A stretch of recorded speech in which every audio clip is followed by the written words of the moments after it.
Hey, ¿qué tal, Rustaceans? En este video vamos a ver sobre los tipos de datos en Rust. Vamos a ver números enteros, flotantes y vamos a estar viendo alguna de sus variaciones. Entonces, lo primero que debemos de saber es que todas las variables en Rust tienen un tipo de dato. Aunque nosotros no se lo indiquemos, estas tienen un tipo de dato y esto es importante porque así le permite al compilador saber qué tipo de valor va a almacenar en este. Y bueno, vamos a hacer un ejemplo. Supongamos que tenemos una variable X de tipo, bueno, en este caso, que tiene un número que es 10.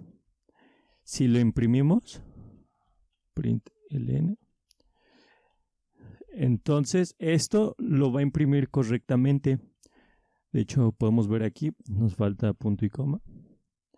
Aquí podemos ver que lo imprime correctamente. Implícitamente, el valor es de tipo entero, o sea que nosotros no le dijimos que iba a almacenar una variable de tipo entero, pero el compilador, al ver este valor aquí, le agrega un tipo de dato entero aquí.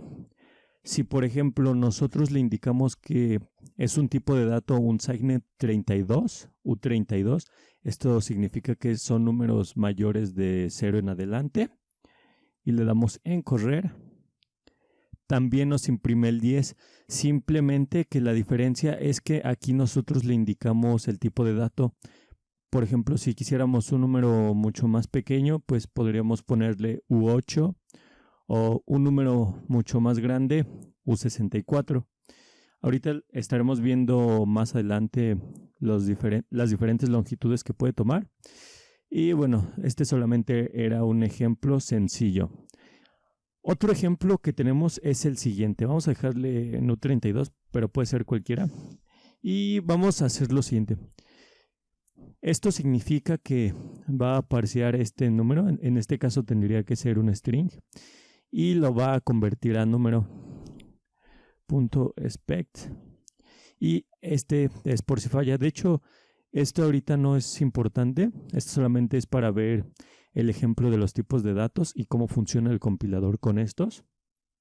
Y aquí vamos a ponerle un mensaje en caso de que falle, que de hecho ahorita esto no lo vamos a ver, esto lo veremos más adelante.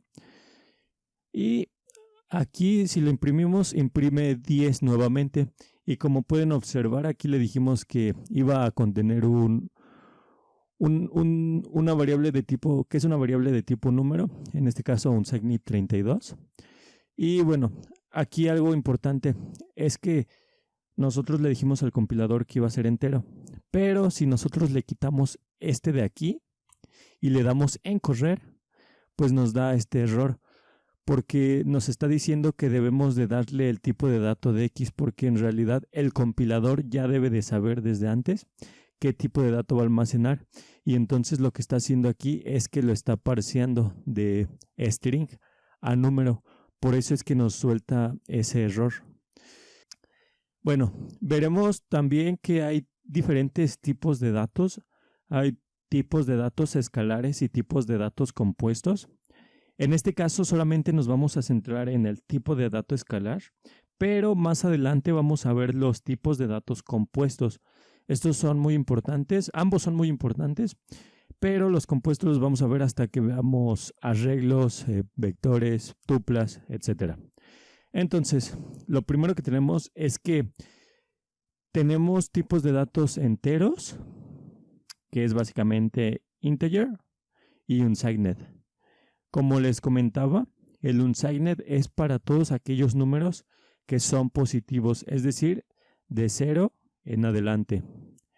En cambio, el integer sirve para todos los números, ya sea negativo o positivo. Y como podemos observar, tenemos diferentes posibilidades de que nuestro número pueda almacenar un número más grande o más pequeño dependiendo de lo que le indiquemos. Por ejemplo, en la tabla tenemos que para una longitud de 8 bits tenemos el integer i8 y unsigned 8, que básicamente significa los 8 bits, que se puede entender como, o lo podríamos poner como i8, que en este caso sería básicamente algo así, i8. Entonces si lo corremos, pues el número es bastante pequeño, entonces sí lo puede imprimir. Tenemos también 16 bits, que es básicamente lo mismo, y 16 o 16, 32 bits, 64 bits, 128 bits, que ya son números bastante grandes. Y tenemos Arch, que en este caso Arch lo que podemos ver es que aparece con eSize y usize, que es básicamente lo mismo, unsigned e integer. Sin embargo, este tipo de datos dependen más de la arquitectura de la computadora. Es decir, esto significa si tú estás en 64 bits va a tener otro tamaño, si estás en 32 bits puede tener otro tamaño. Y bueno, básicamente esa es la tablita. Realmente no es muy compleja, solamente va cambiando el numerito dependiendo de la cantidad de información que podemos almacenar. Y bueno, también tenemos lo que son los números flotantes. En este caso vamos a comentar esto. Ay, ¿cómo se comenta? Chale. Vamos a comentar esto.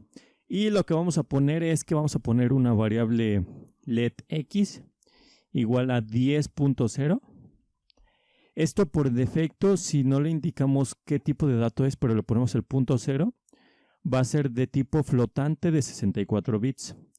Entonces, si nosotros imprimimos esto de aquí, algo así, letx igual a 10.0, podemos ver que nos imprime el 10. Básicamente, nosotros podríamos poner también el tipo de dato que queremos que almacene aquí, por ejemplo, F32, y nos estaría imprimiendo el 10. Si por ejemplo nosotros ponemos 10.4 y quitamos el F32, lo corremos y nos imprime 10.4, que por defecto, como les mencionaba, es de 64 bits. Igual podríamos ponérselo aquí para ser un poco redundantes, no pasa nada, de hecho no está mal.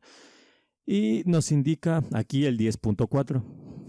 Y bueno, un dato importante, y bueno, es un poco normal, pero si tú vienes de algún lenguaje que no es de tipado fuerte, esto puede ser un dato interesante, por así decirlo.